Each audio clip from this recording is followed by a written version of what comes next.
Carta aos Hebreus, capítulo 1. Passando por uma longa linha de profetas, Deus falou aos nossos antepassados séculos a fio, de diferentes maneiras. Em tempos recentes, a comunicação foi direta, por intermédio de seu Filho. Por meio do Filho, Deus no princípio criou o mundo, e no fim tudo vai pertencer ao Filho. O Filho reflete perfeitamente que Deus é e está selado com a natureza de Deus. Ele mantém tudo unido pelo que diz, palavras poderosas. Depois de ter consumado o sacrifício pelos pecados, o Filho tomou seu lugar de honra nos altos céus ao lado de Deus, sendo maior em posição e domínio que qualquer anjo. Alguma vez Deus disse a algum anjo: "Você é meu filho, hoje me alegro em você"? Ou "Eu sou o seu pai, ele é meu filho"? Quando ele apresenta seu filho com todas as honras ao mundo, ele diz: "Todos os anjos devem adorá-lo". Mas com respeito aos anjos diz: "Os mensageiros são ventos, os servos são línguas de fogo". Mas ao filho ele diz: "Tu és Deus e estás no trono definitivamente, teu governo tudo corrige. Tens prazer quando as coisas andam bem e repudias quando tudo está errado. É por isso que Deus, teu Deus, derramou óleo aromático sobre tua cabeça, fazendo-te rei, muito acima dos teus queridos companheiros". E mais uma vez ao Filho: "Tu, Senhor, deste início a tudo. Estabeleceste os fundamentos da terra, depois modelaste as estrelas no céu. Terra e céu se desfarão, mas tu jamais. Eles se gastam como roupa velha. Tu irás dobrá-los como um manto usado, e então os guardarás. Mas serás sempre o mesmo, ano após ano. Nunca irás definhar, nunca irás desvanecer". E alguma vez ele disse algo parecido a algum anjo? "Assente-se aqui ao meu lado direito, até que eu faça dos seus inimigos um descanso para os pés". Não é óbvio que todos os anjos são enviados para ajudar os que foram designados para receber a salvação? Hebreus, capítulo 2. É fundamental que nos apeguemos com firmeza ao que ouvimos, para que não nos desviemos. Se a antiga mensagem entregue pelos anjos era válida e ninguém podia desprezá-la, acham que podemos nos arriscar a desprezar a última, esta magnífica salvação? Antes de tudo, ela foi entregue pelo Senhor em pessoa, depois cuidadosamente transmitida a nós pelos que dele a ouviram. Durante todo este tempo, Deus a estava confirmando com os dons do Espírito Santo, todos os sinais e milagres, conforme decisão divina. Deus não encarregou os anjos da salvação de que estamos falando. A Escritura diz: "O que é o ser humano para que te preocupes com eles? Por que desperdiçarias tempo te preocupando com eles? Tu os fizeste quase tão importantes quanto os anjos, deslumbrantes com a luz da aurora no Éden. Depois, deste a eles responsabilidade sobre o mundo que criaste". Quando Deus os designou responsáveis sobre tudo, nada foi excluído. Mas ainda não vemos todas as coisas debaixo da jurisdição humana. O que vemos é Jesus, feito quase tão importante quanto os anjos, e então, pela experiência da morte, coroado muito acima de qualquer anjo, com uma glória deslumbrante com a luz da aurora no Éden. Naquela morte, pela graça de Deus, ele experimentou plenamente a morte no lugar de cada ser humano. Faz sentido que o Deus que iniciou tudo e que tudo preserva agora conclua sua obra, tornando perfeito o pioneiro da salvação através do sofrimento, enquanto ele conduz todas essas pessoas à glória. Uma vez que aquele que salva e os que são salvos têm uma origem comum, Jesus não hesita em tratá-los como família, dizendo: "Vou contar a meus bons amigos, meus irmãos e irmãs, tudo o que sei sobre ti. Vou me reunir a eles num culto e em louvor a ti". Uma vez mais, ele se põe no mesmo círculo familiar quando diz: "Até eu vivo por depositar minha confiança em Deus". E uma vez mais, aqui estou com os filhos que Deus me deu. Uma vez que os filhos são de carne e sangue, é óbvio que o Salvador assumiu a carne e o sangue para resgatá-los por sua morte. Abraçando a morte e tomando-a para si, ele destruiu o poder que o diabo exercia sobre a morte e libertou os que temiam em vida por causa do medo da morte. Assim, é evidente que ele não suportou tudo isso por causa dos anjos, e sim por causa de pessoas como nós, filhos de Abraão. Foi por isso que ele teve de assumir a vida humana de forma integral. Então, quando se apresentou diante de Deus como sacerdote principal para retirar os pecados da humanidade, ele já havia experimentado toda a dor e havia passado em todos os testes, e agora tinha condições de ajudar no que fosse necessário.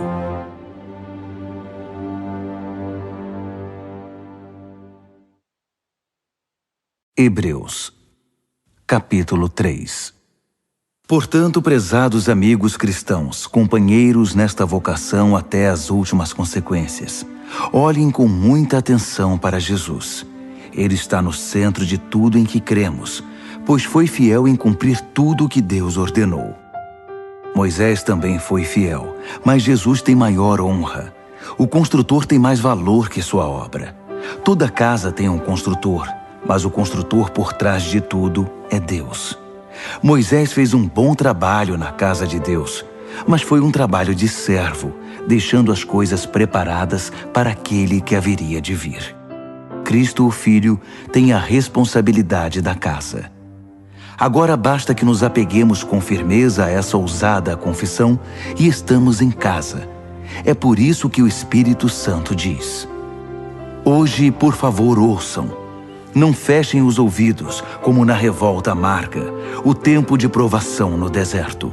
Ainda que eles tivessem observado meu trabalho por 40 anos, seus antepassados não me permitiram agir do meu modo e muitas vezes testaram minha paciência. Fui provocado, muito provocado. Eu disse, o coração deles nunca vai estar comigo. Eles se recusam a andar nos meus caminhos. Irritado, jurei, eles nunca vão chegar ao seu destino, nunca vão conseguir se sentar e descansar. Portanto, amigos, vigiem seus caminhos. Certifiquem-se de que não haja nenhuma descrença maligna rondando e que possa desviá-los do caminho, afastando-se do Deus vivo. Pois enquanto ainda é o hoje de Deus, vigiem um ao outro para que o pecado não os adormeça. Se pudermos manter a firmeza no ponto em que começamos, é o bastante para estar com Cristo por todo o caminho. Estas palavras soam em nossos ouvidos. Hoje, por favor, ouçam. Não fechem seus ouvidos como na revolta amarga. Quem eram as pessoas que se fizeram de surdas? Não eram as mesmas que Moisés tirou do Egito? E quem provocou Deus por 40 anos? Não foram os mesmos que se fizeram de surdos e viraram cadáveres no deserto? E quando ele jurou que nunca iriam chegar ao seu destino, não estava ele se referindo aos que se fizeram de surdos? Eles nunca chegaram lá porque não o ouviram e nunca creram. Hebreus, capítulo 4. Enquanto a promessa de descansar nele nos impulsiona para o alvo de Deus, cuidemos para não sermos desqualificados. Recebemos as mesmas promessas que o povo do deserto. No entanto, elas não fizeram bem a eles, porque não foram recebidas com fé. Portanto, se crermos, iremos experimentar o estado de descanso. Se não crermos, nada feito. Lembrem-se do que Deus disse. Com ira jurei. Eles nunca vão chegar ao seu destino. Nunca vão conseguir descansar de verdade. Deus fez essa promessa, embora tivesse cumprido a parte dele antes da fundação do mundo. Em algum lugar está escrito: Deus descansou no 7º dia, tendo completado sua obra. Mas outro texto diz: eles nunca vão conseguir descansar de verdade. Portanto, essa promessa ainda não foi cumprida. Os antigos não chegaram ao lugar de descanso porque foram desobedientes. Deus continua renovando a promessa e estabelecendo a data de hoje, como fez no Salmo de Davi, séculos depois do convite original. Hoje, por favor, ouçam, não fechem os ouvidos. Essa promessa ainda é válida. Ela não foi cancelada no tempo de Josué. Do contrário, Deus não continuaria renovando a promessa para hoje. A promessa de chegada e descanso para o povo de Deus ainda está de pé. Deus mesmo está neste descanso. E no fim da jornada, descansaremos com Ele. Portanto, permaneçamos firmes e chegaremos ao local de descanso. Se não houver desobediência, não haverá desvio. Tudo o que Deus diz é sério.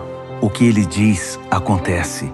Sua poderosa palavra é aguda como o bisturi e capaz de cortar tudo, seja dúvida, seja desculpa, mantendo-nos abertos para ouvir e obedecer. Nada, nem ninguém, está fora do alcance da palavra de Deus. Não se pode fugir dela, não há como. Agora que já sabemos o que temos, Jesus, esse grande sacerdote principal com acesso imediato a Deus, não podemos perdê-lo jamais. Não temos um sacerdote que não conhece nossa realidade. Ele experimentou fraqueza e provações, e experimentou tudo, menos o pecado. Portanto, vamos andar direito e receber o que Ele tem para nos dar. Recebam a misericórdia, aceitem a ajuda. Hebreus, capítulo 5. Todo sacerdote principal, selecionado para representar o povo diante de Deus e oferecer sacrifícios pelos pecados deles, deve ser paciente com as falhas deles, pois essa também é a sua própria experiência. Isso significa que ele tem de oferecer sacrifícios pelos próprios pecados, não só pelos pecados do povo. Ninguém assume por conta própria essa posição de honra. Precisa ser chamado por Deus, como foi o caso de Arão. Nem Cristo se presumiu sacerdote principal. Ele também foi separado por aquele que disse: Tu és meu filho, hoje me alegro em ti. Em outro lugar, Deus declara: Tu és sacerdote para sempre, na ordem real de Melquisedeque. Enquanto viveu na terra, antecipando a morte, Jesus clamou de dor e lamentou de tristeza, enquanto apresentava suas orações sacerdotais a Deus. Ainda que fosse o Filho de Deus, ele aprendeu uma obediência confiante pelo que sofreu, assim como nós. Então, tendo chegado ao apogeu da maturidade e declarado por Deus sacerdote principal na ordem de Melquisedeque, ele se tornou a fonte da salvação eterna para todos os que obedecem a ele confiadamente. Tenho muito a dizer sobre este assunto, mas é difícil argumentar com vocês, pois se apegaram ao mau hábito de não ouvir. Vocês já deveriam ser mestres, mas percebo que ainda precisam de alguém que se sente com vocês e ensine de novo os princípios elementares acerca de Deus, desde o início. Estão bebendo leite materno, quando deveriam estar há muito tempo ingerindo alimento sólido. O leite é para principiantes, inexperientes nos caminhos de Deus. O alimento sólido é para quem tem maturidade e alguma prática em discernir o certo do errado. Hebreus, capítulo 6. Portanto, vamos abandonar os rabiscos da pré-escola e passar para as grandes obras de arte que retratam Cristo. Cresçam em Cristo. As verdades fundamentais estão estabelecidas. Virar as costas para a salvação da autoajuda e se voltar para Deus com toda a confiança. Instruções batismais, imposição de mãos, ressurreição dos mortos, castigo eterno. Se Deus nos ajudar, permaneceremos fiéis a tudo isso. Mas isso não é tudo. Continuemos. Os que já viram a luz provaram o sabor dos céus, foram parte da obra do Espírito Santo, experimentaram pessoalmente a absoluta bondade da palavra de Deus e os poderes que se manifestaram em nós, e ainda assim, com desprezo, viraram as costas para tudo isso e lavaram as mãos. Bem, eles não podem começar tudo de novo, como se nada tivesse acontecido. É impossível, porque crucificaram Jesus outra vez. Eles o repudiaram em público. A terra ressecada, que recebe a chuva, produz uma colheita farta, pois o lavrador que a cultiva tem a aprovação de Deus. Mas se produz ervas daninhas e espinhos, o mais provável é que ela seja amaldiçoada. Campos assim são queimados, não produzem colheita. Amigos, estou certo de que isso não acontecerá com vocês. Tenho os melhores pensamentos a respeito de vocês. Pensamentos sobre a salvação. Deus não perde nada. Deus conhece perfeitamente o amor que vocês demonstraram quando ajudaram alguns cristãos em necessidade, algo que continuam a praticar.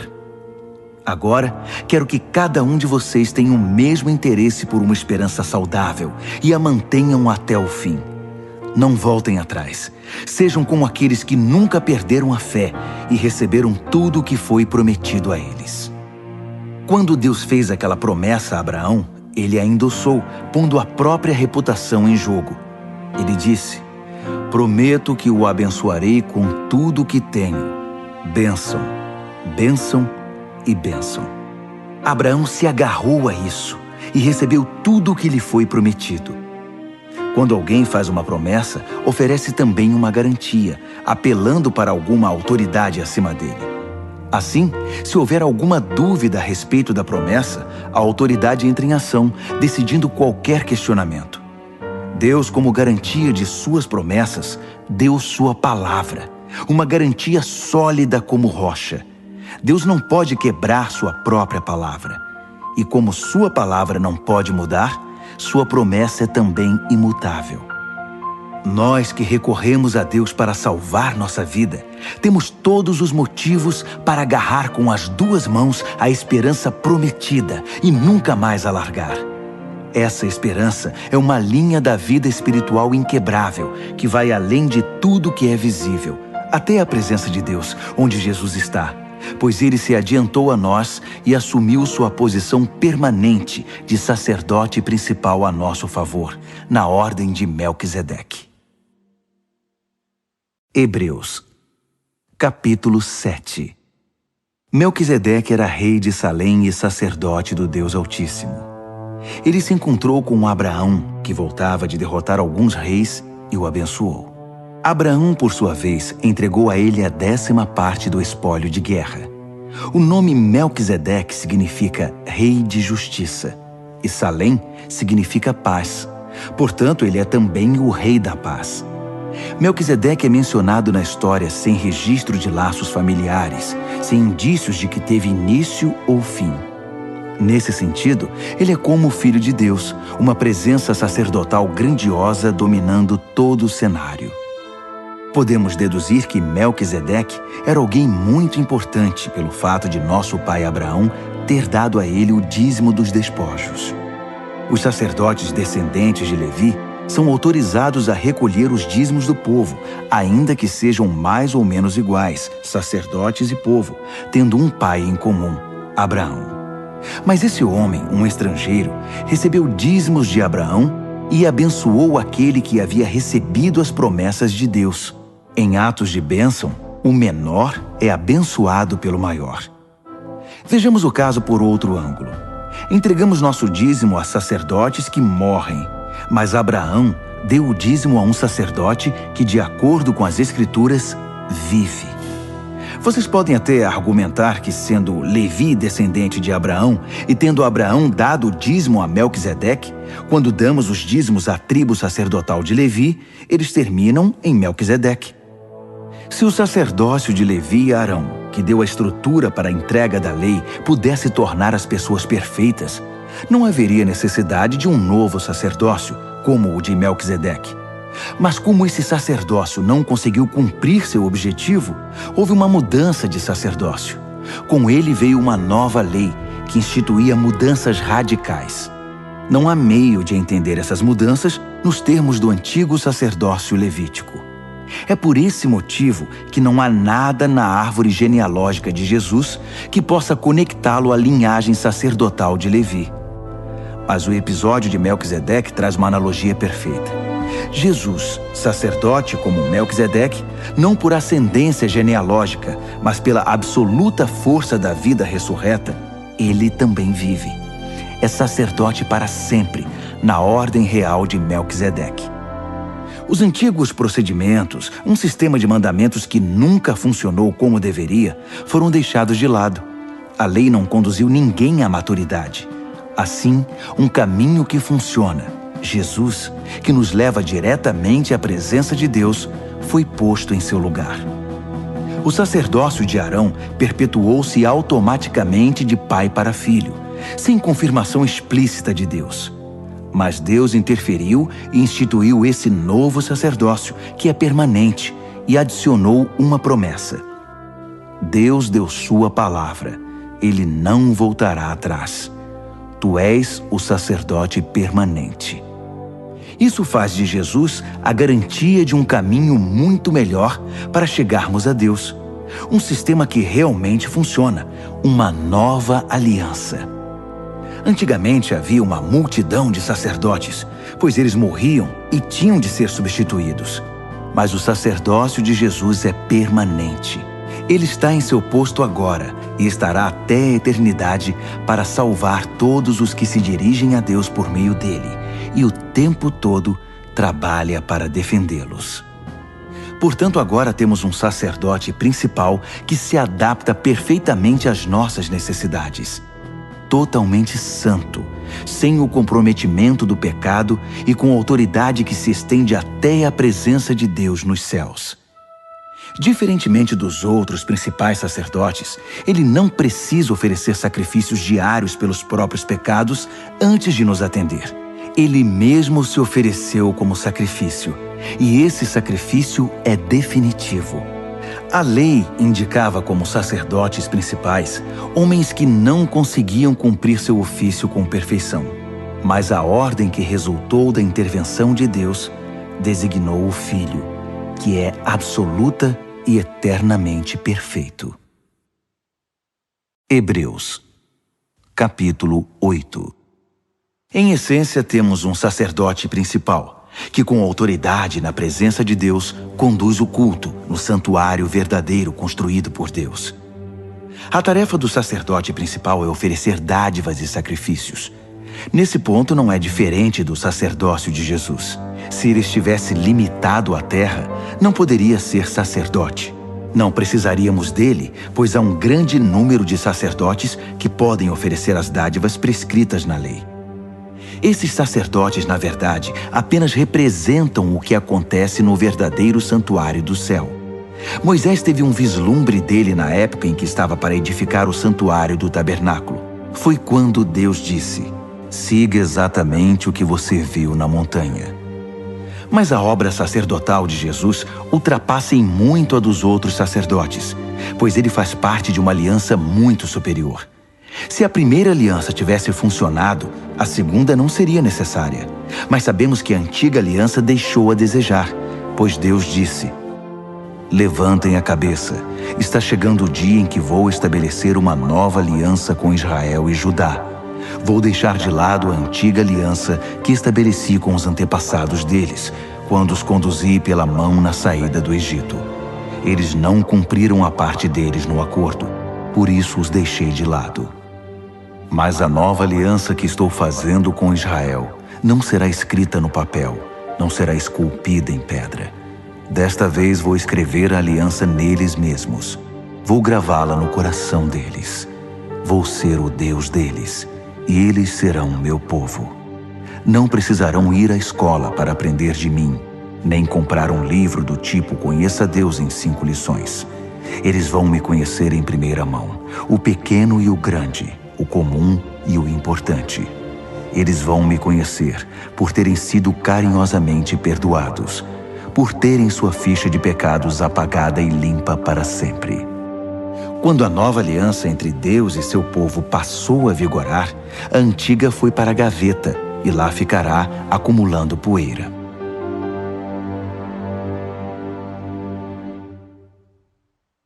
Hebreus, capítulo 9. A primeira aliança continha orientações para o culto e contava com um lugar designado especialmente para realizá-lo. Uma grande tenda exterior foi montada. Ela abrigava o candelabro, a mesa e o pão da presença. Esse local era conhecido como Lugar Santo. Uma cortina foi estendida e atrás dela montaram uma tenda menor, o lugar santíssimo. Ali foram postos o altar de incenso, feito de ouro, e a arca da aliança, que era coberta de ouro e guardava uma urna de ouro com maná, o cajado de Arão que floresceu, as tábuas da aliança e o propiciatório, sob a sombra das asas do anjo. Mas não temos tempo para comentar isso agora. Depois que tudo estava em seu lugar, os sacerdotes cuidavam de suas tarefas na tenda maior. Mas apenas o sacerdote principal entrava na tenda interior, a menor, e isso uma vez por ano, para oferecer um sacrifício de sangue pelos próprios pecados e pelos pecados acumulados do povo. Essa foi a maneira utilizada pelo Espírito Santo para mostrar, por meio de uma parábola visual, que enquanto a tenda maior existisse, o povo não poderia andar com Deus lado a lado. Nesse sistema, as oferendas e os sacrifícios não podem, de fato, chegar ao âmago da questão. Não podem acalmar a consciência das pessoas, pois estão limitadas a questões de ritual e comportamento. Trata-se essencialmente de um arranjo temporário, até que uma revisão completa pudesse ser feita. Mas quando o Messias, o sacerdote principal dos assuntos superiores da nova aliança, entrou em cena, ele ignorou o antigo tabernáculo e seus utensílios, neste mundo criado, e se dirigiu diretamente ao tabernáculo dos céus, o verdadeiro lugar santo, para exercer um ministério perfeito. Ele também descartou os sacrifícios que consistiam em sangue de bezerros e de bodes, e os substituiu pelo oferecimento do próprio sangue. Esse foi o preço da nossa libertação definitiva. Se o sangue de animais e outros rituais de purificação tiveram algum efeito positivo sobre nosso comportamento e nossa religião, imaginem quanto mais o sangue de Cristo é capaz de purificar nossa vida, por dentro e por fora. Por meio do Espírito, Cristo ofereceu-se como sacrifício sem defeito e nos libertou dos esforços inúteis para que nos tornássemos pessoas respeitáveis e pudéssemos viver para Deus. Assim como um testamento só tem efeito depois da morte de quem o fez, a nova aliança foi iniciada com a morte de Jesus. Sua morte assinalou a transição da antiga aliança para a nova, cancelando as antigas obrigações e os pecados que as acompanhavam, e convocando os herdeiros a receber a herança eterna que foi prometida a eles. Reuniu Deus e seu povo neste novo caminho. Mesmo na primeira aliança, houve a necessidade de uma morte para sua confirmação.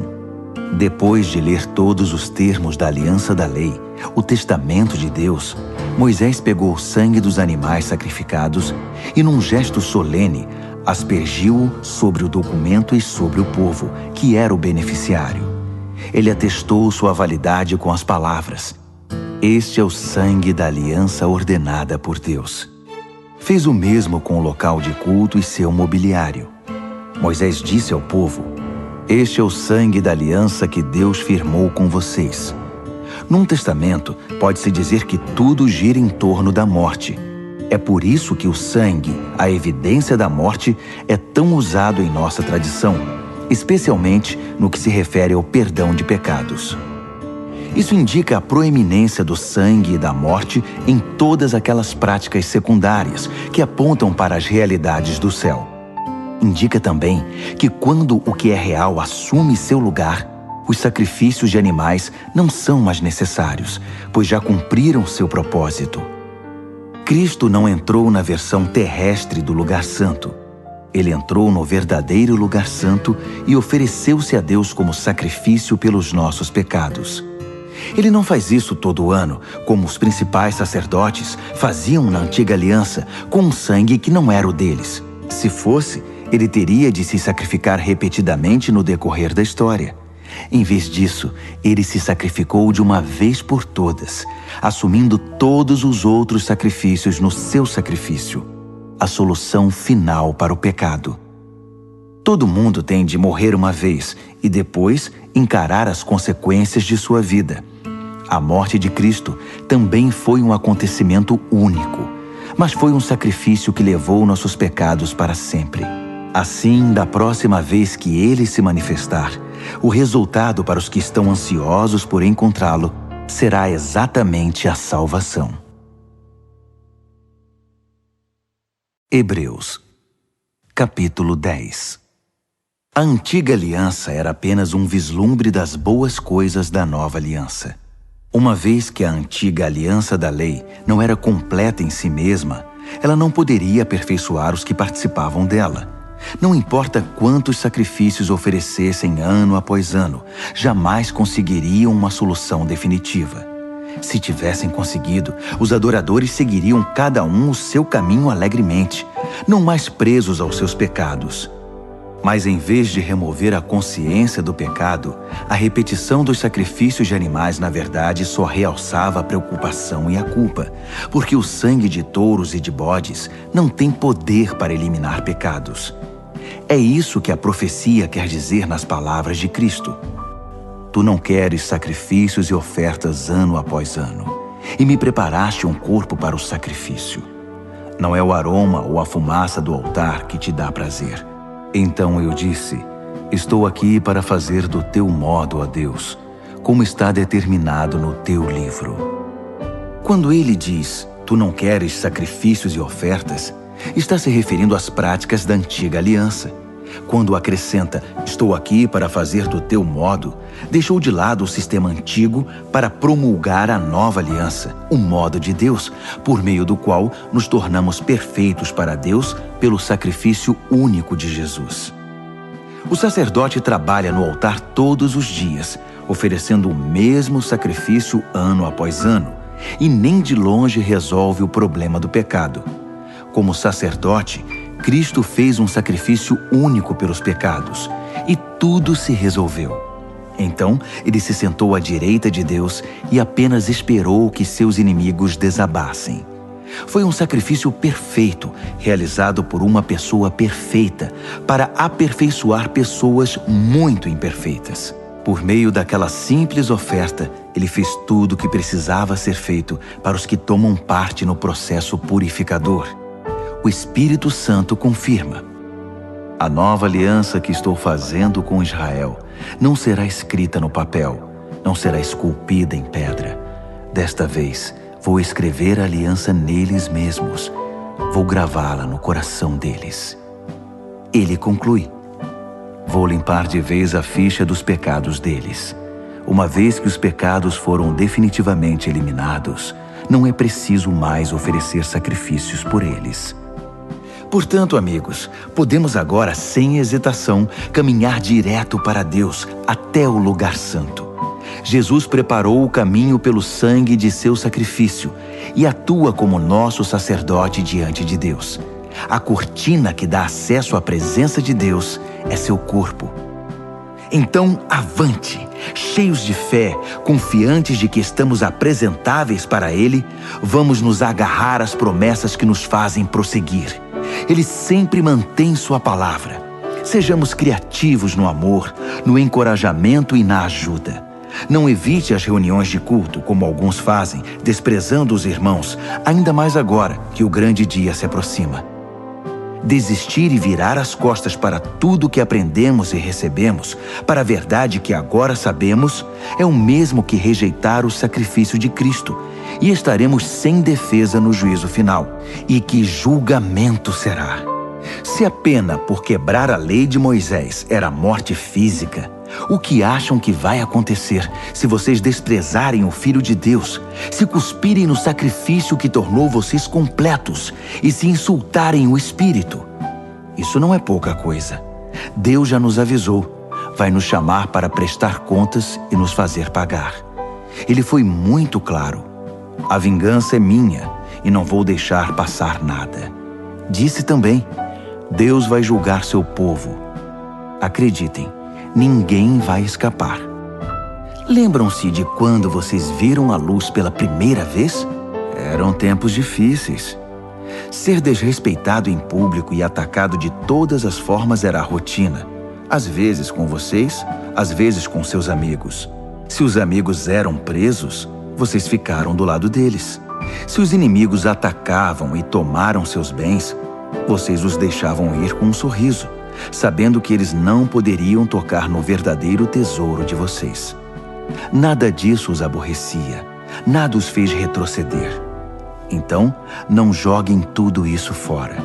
Na época, vocês eram confiantes e devem ser agora. Vocês precisam perseverar, permanecer firmes na aliança de Deus para alcançar o aperfeiçoamento prometido.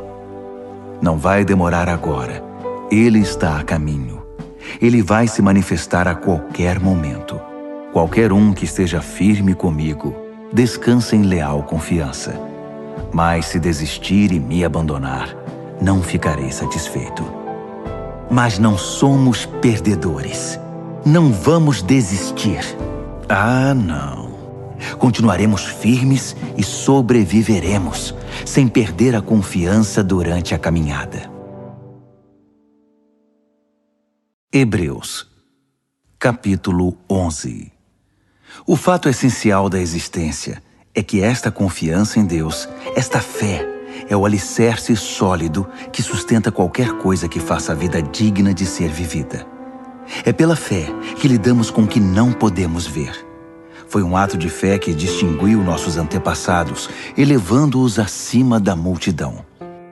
Pela fé, vemos o mundo trazido à existência pela palavra de Deus, o que foi criado e que podemos ver por meio do que não vemos. Por um ato de fé, Abel apresentou a Deus um sacrifício melhor que o de Caim. Foi aquilo em que ele acreditava, não o que ele trouxe, que fez diferença. Pelo que Deus observou, pôde aprová-lo e considerá-lo justo. Após todos estes séculos, aquela fé continua a chamar nossa atenção. Por um ato de fé, Enoque escapou da morte. Eles o procuraram e não o encontraram, pois Deus o tinha tomado. Sabemos, com base num testemunho confiável, que antes de ser tomado, ele agradou a Deus.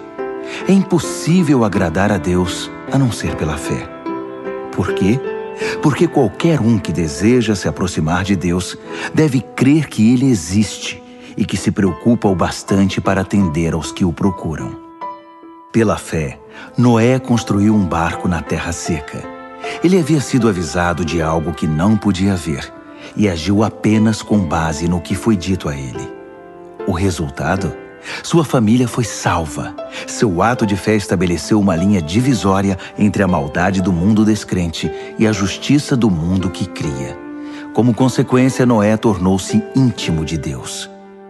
Por um ato de fé, Abraão disse sim ao chamado de Deus e partiu para um lugar desconhecido, que se tornaria seu lar. Quando ele saiu, não tinha ideia de para onde estava indo. Por um ato de fé, foi residir no país que, de acordo com a promessa, seria dele. Viveu ali como estrangeiro e morava em tendas. Isaac e Jacó fizeram o mesmo, vivendo pela mesma promessa. Abraão agiu assim, mantendo o olhar numa cidade invisível, que tem fundamentos reais e eternos, a cidade planejada e construída por Deus.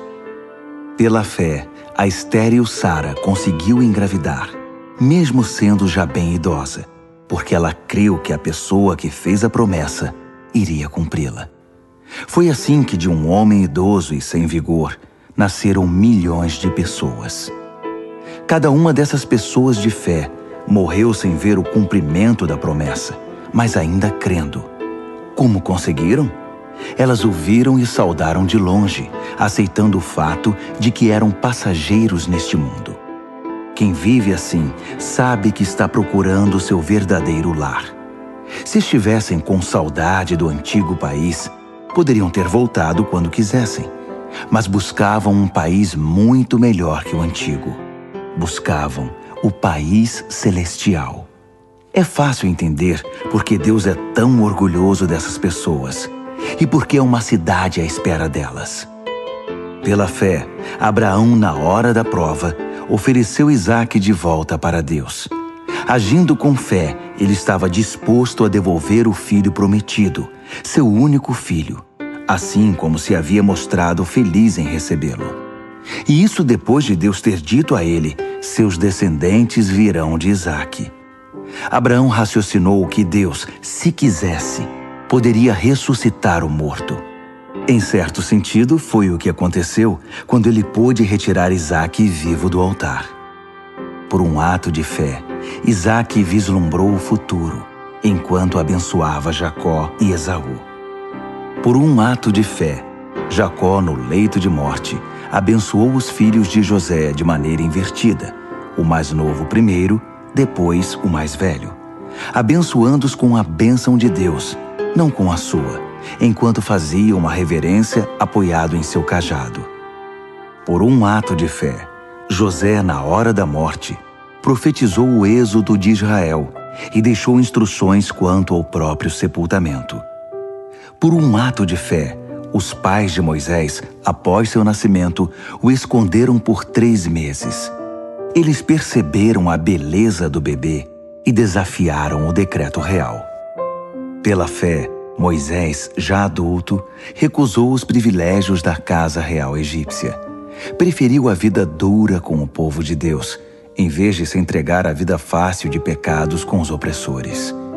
Ele preferiu o sofrimento no arraial do Messias, à riqueza dos egípcios, porque enxergava adiante, antecipando a recompensa. Por um ato de fé, ele virou as costas para o Egito, sem ligar para a fúria do rei. Ele tinha o olhar naquele que ninguém pode ver e continuou firme.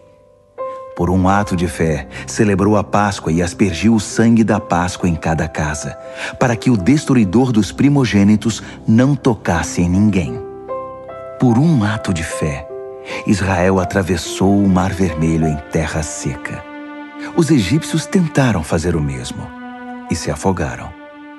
Por um ato de fé, os israelitas marcharam ao redor das muralhas de Jericó durante 7 dias, e as muralhas caíram. Por um ato de fé, Raabe, a prostituta de Jericó, acolheu os espiões e escapou da destruição que veio sobre os que se recusaram a confiar em Deus. Poderia prosseguir, mas não há tempo. Ainda há muitos outros: Gideão, Baraque, Sansão, Jefté, Davi, Samuel, os profetas. Por seus atos de fé, eles venceram reinos, fizeram obras de justiça, viram promessas cumpridas. Foram protegidos de leões, incêndios e ameaças de morte. Transformaram a desvantagem em vantagem. Venceram batalhas, afugentaram exércitos invasores. Mulheres receberam seus queridos de volta dos mortos. Foram eles que, sob tortura, se recusaram a desistir e ser libertados, preferindo algo melhor, a ressurreição. Outros enfrentaram abusos, açoites e, sim, algemas e prisões. Temos informação de alguns que foram apedrejados, cerrados ao meio, assassinados a sangue frio. Histórias de homens vagando pela terra em peles de animais, sem teto, sem amigos, sem força. O mundo não os mereceu, vivendo como podiam nas periferias cruéis do mundo. Entretanto, nenhum desses exemplos de vida de fé puseram a mão na recompensa prometida. Deus tem um plano melhor para nós. Que nossa fé se junte a deles para formar um todo completo, como se a vida de fé que eles tiveram não fosse completa sem a nossa.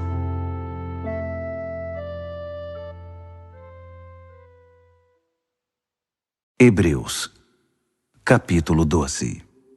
Percebem o que isso significa? Todos esses pioneiros iluminando o caminho, todos esses veteranos nos encorajando? Significa que o melhor a fazer é continuar. Livres dos acessórios inúteis, comecem a correr e nunca desistam. Nada de gordura espiritual extra, nada de pecados parasitas. Mantenham os olhos em Jesus, que começou e terminou a corrida de que participamos.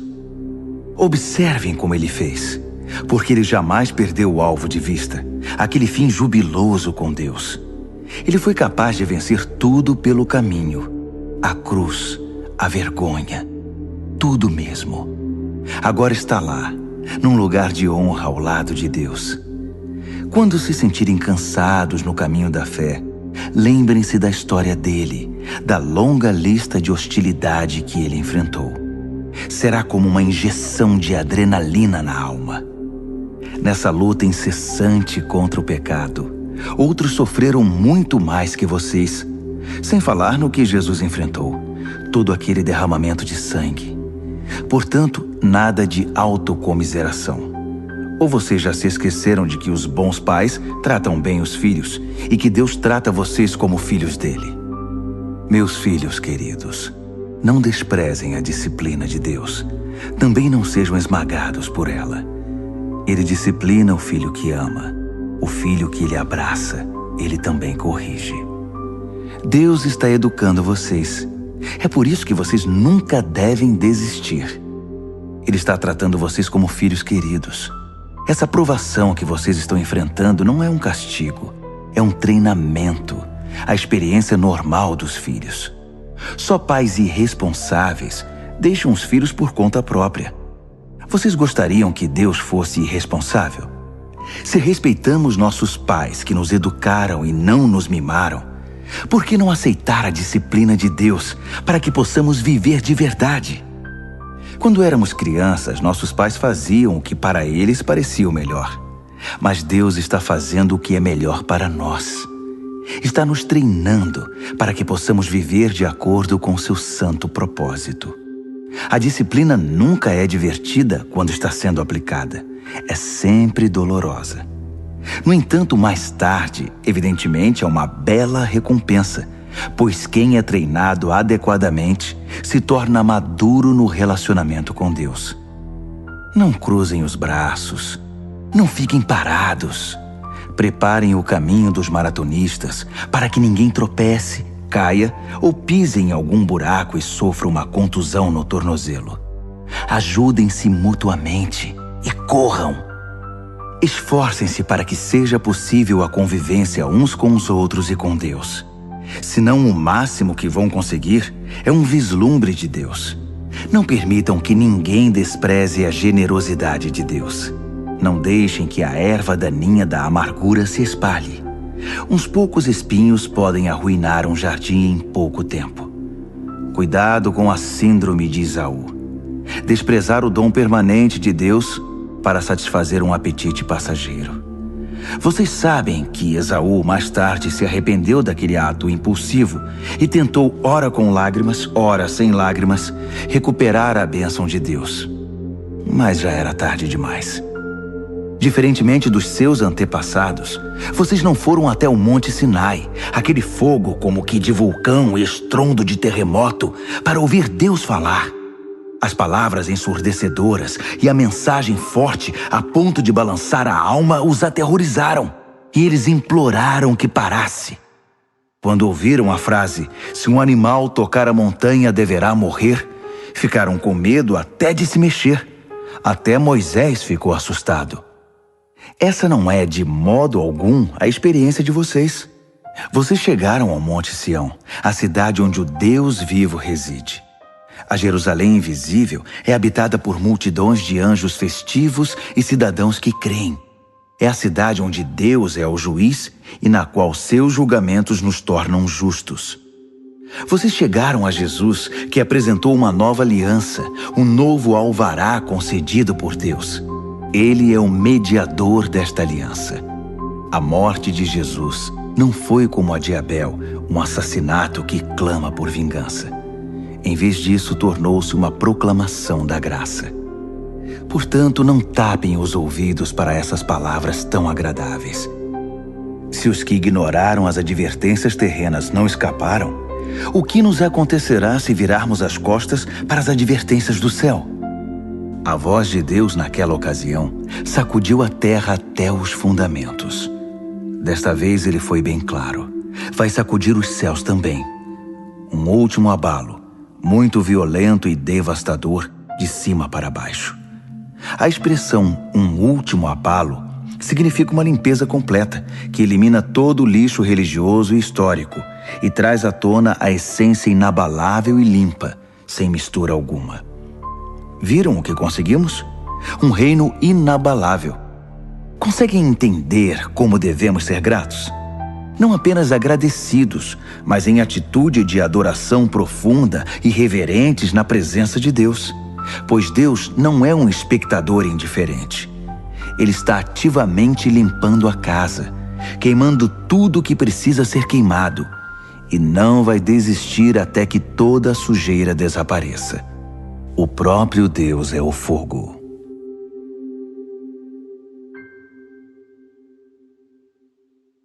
Hebreus, capítulo 13. Estejam bem uns com os outros, unidos pelo amor, sempre prontos para oferecer uma refeição ou uma pousada se alguém precisar, pois alguns receberam anjos em casa sem o saber. Tratem os prisioneiros como se estivessem presos com eles. Cuidem das vítimas de abuso como se o que aconteceu com elas tivesse acontecido a vocês. Honrem o casamento e mantenham a pureza sexual entre marido e esposa. Deus não aprova o sexo casual e ilícito. Não fiquem obcecados por adquirir bens materiais. Estejam satisfeitos com o que já possuem, pois considerando que Deus nos assegurou, não vou permitir que vocês caiam, nunca vou abandonar vocês, podemos corajosamente citar: Deus está pronto para nos ajudar. Não tenho medo de nada. Quem ou o que pode me atingir? Tenham consideração para com os pastores que deram a vocês a palavra de Deus. Observem como eles vivem e permitam que a fidelidade deles ensine vocês, bem como a verdade que eles defendem. Devemos ser persistentes, porque Jesus não muda.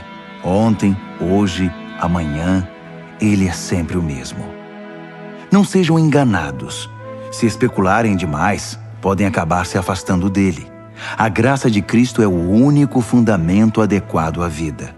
Produtos com o nome de Cristo não fazem muito pelos que os compram. O altar de onde Deus nos envia o dom de si mesmo não se presta ao tipo de exploração praticada por gente desonesta. No antigo sistema, os animais eram mortos, depois os corpos eram retirados do acampamento. O sangue então era trazido para dentro do altar como sacrifício pelo pecado. Ocorreu o mesmo com Jesus. Ele foi crucificado fora das portas da cidade, e ali ele derramou o sangue do sacrifício, que foi trazido para o altar de Deus, a fim de purificar seu povo. Portanto, vamos para fora onde Jesus está, onde a ação está. Não devemos pensar em privilégios, mas assumir nossa parte no sofrimento de Jesus. Esse mundo que fica do lado de dentro não é nosso lar. Esperemos a cidade que está para vir. Vamos para o lado de fora com Jesus, não mais derramando sangue de sacrifícios de animais, e sim os louvores dos nossos lábios a Deus em nome de Jesus. Não pensem que por achar que tudo está resolvido, poderão se tornar preguiçosos e não fazer mais nada pelo bem comum. Não. Compartilhem o que têm com os outros. Deus tem prazer especial em atos de culto. Um tipo diferente de sacrifício que tem lugar na cozinha, no local de trabalho ou na rua. Sejam obedientes aos seus pastores. Ouçam o conselho deles. Eles estão atentos à condição da vida de vocês e trabalham sob a estrita supervisão de Deus. Contribuam para que a liderança deles seja alegre, não penosa. Por que tornar as coisas mais difíceis? Orem por nós. Não temos dúvida quanto ao que fazemos ou por que fazemos, mas é um trabalho difícil e precisamos das suas orações. Tudo o que queremos é viver bem na presença de Deus. Orem para que possamos nos reunir em breve.